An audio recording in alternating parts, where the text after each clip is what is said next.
Welcome everyone back to Pommy and Oz. If you are new around here, make sure you hit that subscribe button, turn the notification bell on, and drop a like if you like the content. We are well into our pre-season. We're having a lot of fun doing a lot of content, Carlton related, but also generic AFL content. And today, I thought this is interesting because usually this is something that, as a Carlton fan, I am very accustomed with, and that is the off-season and players in and out of contracts. And obviously now, as a Carlton fan, that kind of probably has changed a little bit for us in the terms of that we're not desperate for talent like we once were. But it's always worth keeping an eye out for, and that is something that we're going to do looking at the opposition teams. And we start with a real interesting guy that is, I think, going to be heavily targeted this year, and that's Harry Himmelberg. Obviously played the 127 games now. He'll be 27 by the time that he'll be available, and a restricted free agent at the end of next year. And this is someone that I think is desperate to play for a top team, and I can see clubs that are looking for, particularly the back end where he was a key position defender as well and went forward. We know he can kick goals as well. Do you know what I mean? He was a goal a game last year. He's been a goal and over a goal a game in his entire career. This is someone that I think people will be looking at, definitely looking at, particularly the Melbourne sides will definitely be having a taste of this fella. I can see Collingwood maybe going in for him, particularly Carlton, depending on what happens in the Tom de Koning situation. This might be something that you don't know what will happen with Marchbank and McGovern. If anything happens to them and they lose TDK, they may look at this player as well as a swingman. I think that that's going to be the new in vogue position in the AFL. We're starting to see a lot more of them, and I think this is probably one of the forgotten jigsaw pieces of the AFL. And I think this kid is incredibly talented. There's a lot of football to be played.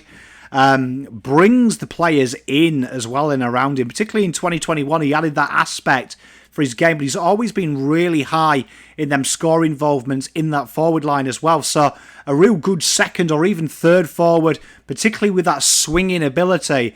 I think that a lot of teams will be after him, and one that I'll be definitely watching his season this year and thinking, who has a pot?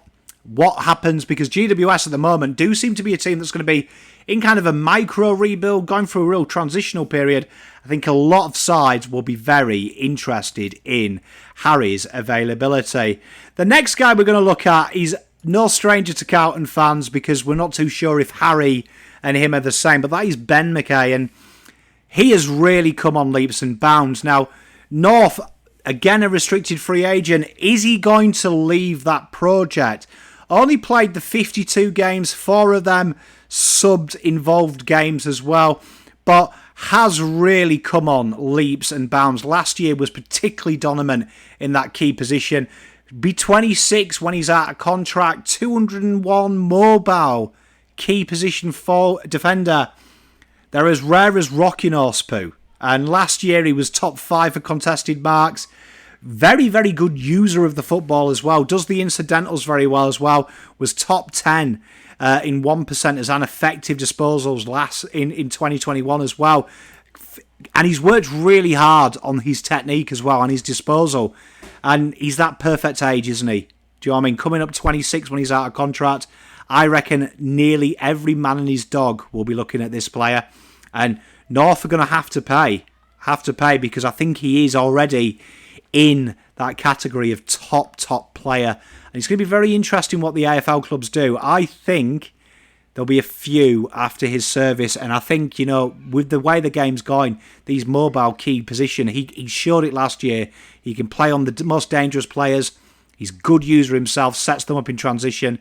Tough to beat. Ben is one that I think will be at risk at leaving, but it's going to be very interesting. The next guy we're going to look at, and kind of probably poignant for a Carlton fan to talk about, is TDK.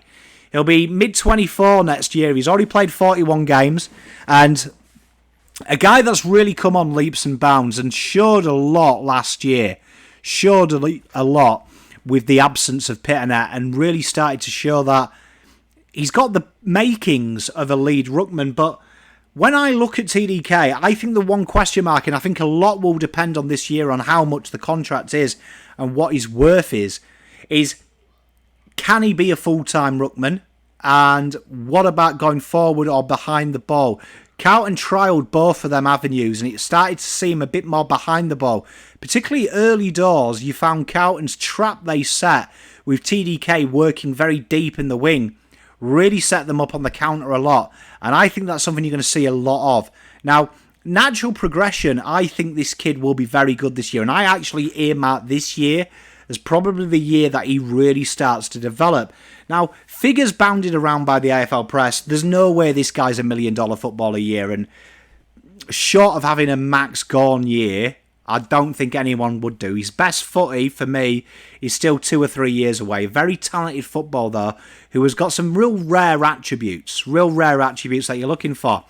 Is he a long-term ruckman, like full-time? I don't think he is. I think he's always going to be that kind of role that we're seeing Rowan Marshall play and stuff, and I think he's always going to be in that kind of duo role. I don't think you're going to see him, even in his pomp and circumstance at the peak of his career, be a full-time, which then says to me that a lot of teams will be interested in him, particularly Geelong, because Geelong do like that rotation, and you can see that's what they're hoping for. It's going to be an interesting one to watch this space. Do I buy into the lure of playing with brothers? Not really, no. I don't. I know you've got Ollie Henry, and it's happened a few times, but I can't see that being a primary driver, and then I'd question any sportsman's application if that was a goal. I really would, in the peak of the career. I think a lot will depend on this one in where Carlton finish. Would I blame him if Carlton missed the 8? Probably not. No, I wouldn't blame a lot of players, to be honest. But I think this is a player that Carlton are going to really tie down. And my gut says Carlton will tie him down by the bye. I think they will do. I think they'll sort their player payments out and they'll get it. I don't think the Carlton salary cap situation is as bad as the press want you to believe at all. Because if you look at Carlton, it's not. Do you know what I mean? It really isn't. So TDK, though, will be one that will have a lot of interest, particularly, I can see offers coming in from the Eagles. I can see offers coming in from the Doggies even. I can also see, I think there'll be a lot of players want him because he's shown talent and he's played in a side that has to work hard. Playing 40 games already, for me, screams he's done it the hard way. And last year, he really started to show signs, particularly on his own against the bigger bodies, that he can play. So watch this space. But my gut is he will stay. That is Pom's gut on that one. Next up, Jade Gresham. Now, this is a really interesting one. Again, 26 years old. Played over 113 games. Played 113 on the button. One of them was a subbed game. This is an interesting one because this guy here, Jade, can go forward, play on the ball, play out wide as well. He's got a real X factor about him. And I think St Kilda will be desperate to tie him down. But this kid here, I think, I look at him, and last year was probably statistically one of his best years since 2020.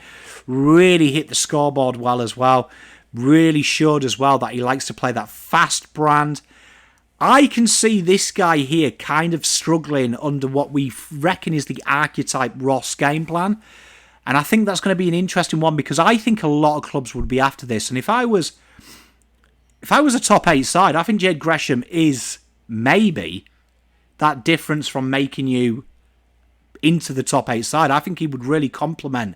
If you've got a solid midfield, someone that can really add a little bit of a layer, something different. And I think there'll be a few people after him. And I think St Kilda, it will be a foregone conclusion to re-side him. I think he also, maybe there's an argument that a change of scenery, playing in a more offensive game style would suit him. So Jade Gresham is one that I will definitely be keeping an eye out for in 2022's off-season. And we end with, for me, one of the most underrated footballers on the planet, Tom Dodie. And again, there's a few key position defenders, and I think that this has probably been more with the draft.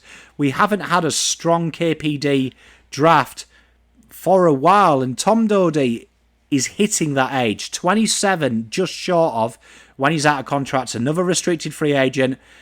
Injuries have hit him early in his career, but since 2021, he's played 2 full seasons pretty much, and his class is permanent. Down at fullback, at that 187, he can play that third as well if you want. Real strong intercepting ability.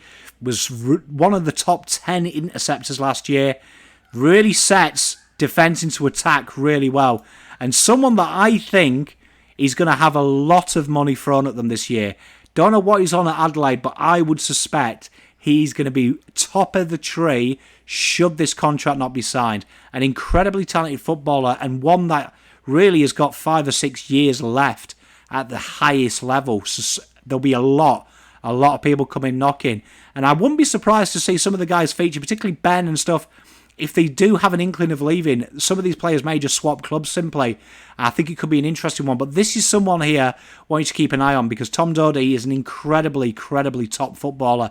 And one I think probably doesn't get the kudos being in South Australia as we do. A Geelong boy as well. And you could see him slotting in at Geelong, couldn't you? You could see it happening. You know that they always get it done. But that is the 5 guys that we're going to talk about out of contract. Let me know, is one of them someone that you're hoping your club is interested in? Is one of them at your club and you're hoping you sign? For me, TDK, I think he will sign. I think Carlton's culture has led that these players are indoctrinated into staying the course. But let me know. I'd love to hear your opinions. Would you like these guys at your club? Would you be open to offers? Let me know in the comments. And until next time, Pom out.